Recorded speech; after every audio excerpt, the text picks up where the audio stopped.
नमस्कार दोस्तों, मैं हूं सीमा बुरा। दोस्तों, आज हम आपको मिर्गी रोग यानी एपिलेप्सी की समस्या को दूर करने वाले कुछ लाभकारी अभ्यास बताएंगे। मिर्गी रोग बहुत ही कष्टकारी रोग है। यह एक न्यूरोलॉजिकल डिसऑर्डर है। इस रोग में व्यक्ति को बार बार दौरे पड़ते हैं और वह मूर्छित होकर गिर पड़ता है। दोस्तों, इस मिर्गी रोग के कारण व्यक्ति के बॉडी और माइंड का बैलेंस बिगड़ जाता है। इस रोग के होने के अनेकों कारण होते हैं। इसका मुख्य कारण सिर में कोई चोट लगने के कारण, ब्रेन ट्यूमर होने के कारण, जन्म के समय मस्तिष्क में ऑक्सीजन का आवागमन सही प्रकार से न हो पाने के कारण भी मिर्गी रोग की समस्या उत्पन्न हो जाती है। इसके अलावा जेनेटिक्स रीजन भी मिर्गी रोग का कारण होता है। दोस्तों, आप योगासनों और ब्रीदिंग अभ्यासों के नियमित प्रैक्टिस करने से मिर्गी यानी एपिलेप्सी की समस्या को दूर कर सकते हैं और फिट और हेल्दी लाइफ जी सकते हैं।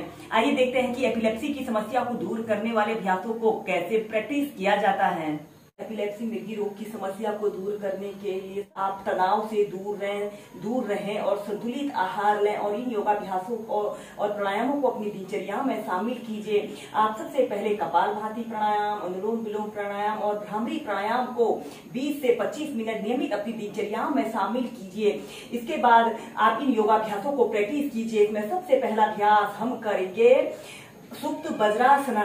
सबसे पहले आपने ऐसे ही स्टार पोज की पोजीशन पर ऐसे बैठ जाते हैं। कमर गर्दन आपने अपनी बिल्कुल सीधी रखते हैं और फिर इसके बाद आपने अपने दोनों घुटनों को ऐसे दोनों पैरों को घुटनों से ऐसे मोड़ लेते हैं। ऐसे वज्रासना की पोजीशन पर बैठ जाते हैं। सबसे पहले आपको वज्रासना को अच्छी तरह से प्रैक्टिस करना आना चाहिए। जब आप वज्रासना को प्रैक्टिस कर लेते हो तो इसी में हम सुप्त वज्रासना को प्रैक्टिस करेंगे और फिर इसके बाद आपने ऐसे दोनों कोहनियों को जमीन पर ऐसे रखते हुए ऐसे अपने सिर को जमीन पर स्पर्श करा लेते हैं और अपने दोनों हाथों को ऐसे अपने नाभि केंद्र के पास ऐसे रख लेते हैं या फिर अपने दोनों हाथों को ऐसे अपने सिर के ऊपर ऐसे रख लेते हैं। दोनों हाथों को ऐसे ऊपर की तरफ स्ट्रेच करते हैं।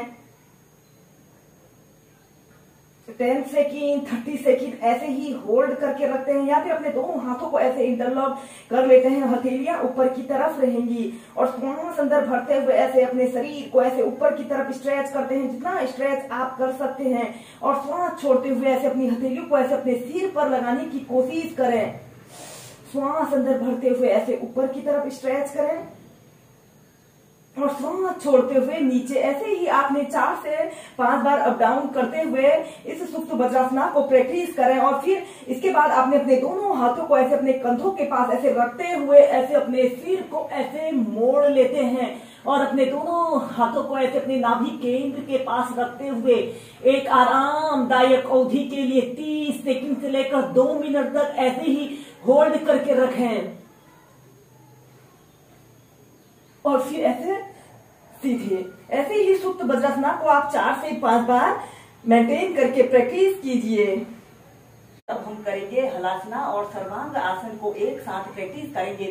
सबसे पहले आपने ऐसे पीठ के बल सीधे लेट जाते हैं और अपने दोनों हाथों को ऐसे अपनी हिप्स के नीचे से रख लेते हैं, जिससे कि इस अभ्यास को करने में आपको आसानी रहे। और श्वास अंदर भरते हुए ऐसे अपने दोनों पैरों को ऐसे 90 डिग्री के एंगल में ऐसे उठा लेते हैं। कुछ देर ऐसे ही होल्ड करके रखते हैं और फिर इसके बाद आपने ऐसे शोल्डर स्टैंड की पोजीशन पर आते हैं। अपने शरीर का समस्त भार आपने अपने कंधों पर ऐसे रख लेना है और ऐसे ही इस शोल्डर स्टैंड को आप 2 से 3 मिनट होल्ड करके प्रैक्टिस करें। इस अभ्यास को करते समय हमारे शरीर में ब्लड सर्कुलेशन हमारे लेग से हमारे ब्रेन की तरफ हो रहा है और यह अभ्यास एपिलेप्सी के रोगियों के लिए बहुत ही अच्छा अभ्यास है। और फिर इसके बाद आपने अपने दोनों पैरों को पीछे रख लेते हैं। ऐसे हलासना की पोजीशन पर आते हैं। अपने दोनों हाथों को ऐसे पीठ के पीछे से इंटरलॉक कर लेते हैं या फिर अपने दोनों हाथों को ऐसे अपने घुटनों को भी ऊपर ऐसे रखकर एक आरामदायक अवधि के लिए जितनी देर आप इसे होल्ड करके रख सकते हैं होल्ड करके रखें।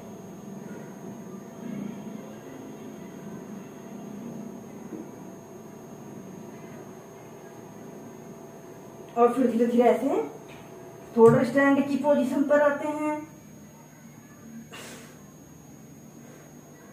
और फिर धीरे धीरे से सीधे। ऐसे ही इस अभ्यास को आप 4 से 5 बार प्रैक्टिस कीजिए। इसमें अब हम नेक्स्ट अभ्यास करेंगे, शशांक आसन को वेरिएशन के साथ प्रैक्टिस करेंगे।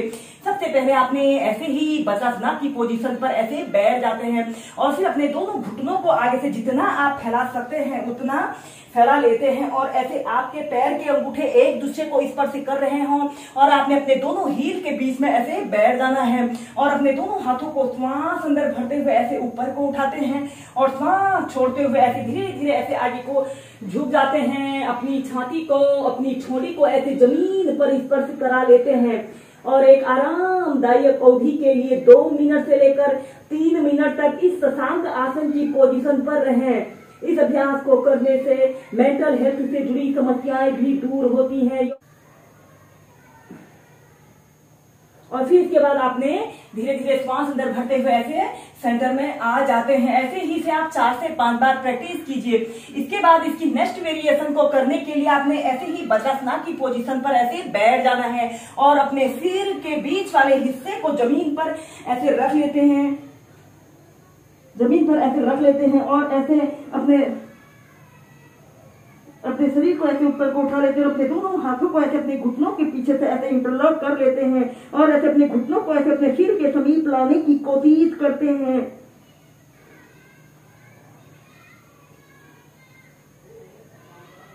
ऐसे ही आप इस अभ्यास को होल्ड करके प्रैक्टिस करें। इस अभ्यास को करने से हमारे सिर की हर एक नस पर लाभकारी प्रभाव पड़ रहा है। यह अभ्यास हमारे शरीर में ब्लड सर्कुलेशन को दुरुस्त करता है। ये फिर अपने दोनों हाथों को ऐसे अपने घुटनों के पीछे से भी रख सकते हैं। श्वास अंदर भरते हुए ऐसे सीधे अभ्यास करेंगे अर्ध शीर्षासना। अगर आप हेड स्टैंड को प्रैक्टिस कर सकते हैं तो हेड स्टैंड को प्रैक्टिस करें। ऐसे ही वज्रासन की पोजीशन पर आपने बैठ जाना है और अपने दोनों हाथों को जमीन पर ऐसे रख लेते हैं और अपने सिर के बीच वाले हिस्से को जमीन पर ऐसे रख लेते हैं और श्वास छोड़ते हुए ऐसे धीरे धीरे ऐसे अपने दोनों पैरों को सीधा करते हैं और ऐसे अपने हील को जमीन पर ऐसे रखते हुए ऐसे अर्ध शीर्षासन की पोजीशन पर रहें।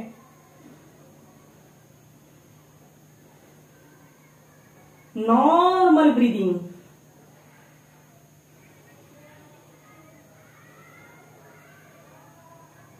और फिर ऐसे अपने घुटनों को जमीन पर ऐसे रखते हुए ऐसे सीधे